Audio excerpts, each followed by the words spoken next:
nyanda za juu kusini, wananchi wengi zaidi ya asilimia kadhaa kama takwimu zinavyosema, wanapata vipato vyao kupitia mambo ya misitu.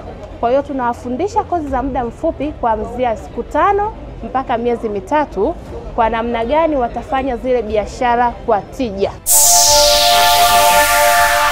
Jamani, tumekaa hapa kimkakati. Ukiangalia nimekaa kwenye furniture nzuri na nimezungukwa na furniture nzuri na vidikodiko vingi ambavyo vyote ni mazao ya misitu haya, lakini ukivitizama ni vizuri na ni tashtiti kweli kweli. Kwa majina naitwa Bethany Odero, ni mkuu wa kituo cha mafunzo ya misitu na viwanda vya misitu kilichoko Mafinga, Iringa, kwa sababu kiko Mafinga kimkakati na ndio tunasema ni moyo wa misitu Tanzania.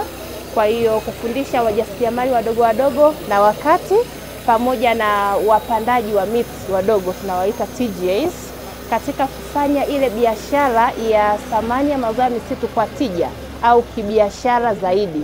Hiyo ndo kazi mahususi za kituo. Kwa hiyo maana yake tunafundisha kozi za muda mrefu kwa vijana waliomaliza form 4, mwenye D2, vijana waliomaliza darasa la 7. Kwa sababu misitu kama tulivyoiona ni fursa kwa vijana, na tunafundisha hands-on skills, maana yake ujuzi wa kutenda zaidi kuliko darasani.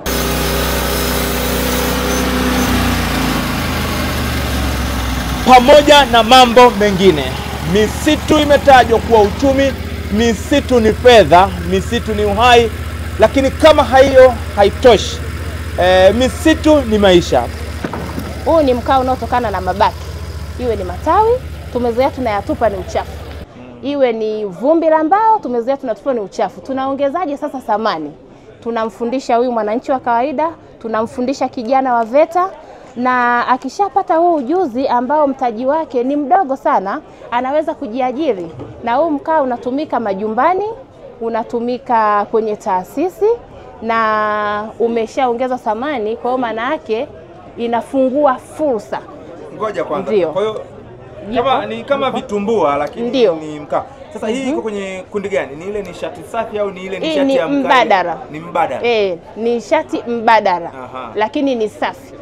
Hapa ni ndani ya halmashauri ya mji wa Njombe mkoani Njombe katika viwanja hivi vya Sabasaba, na ni kuelekea kilele cha siku ya misitu duniani.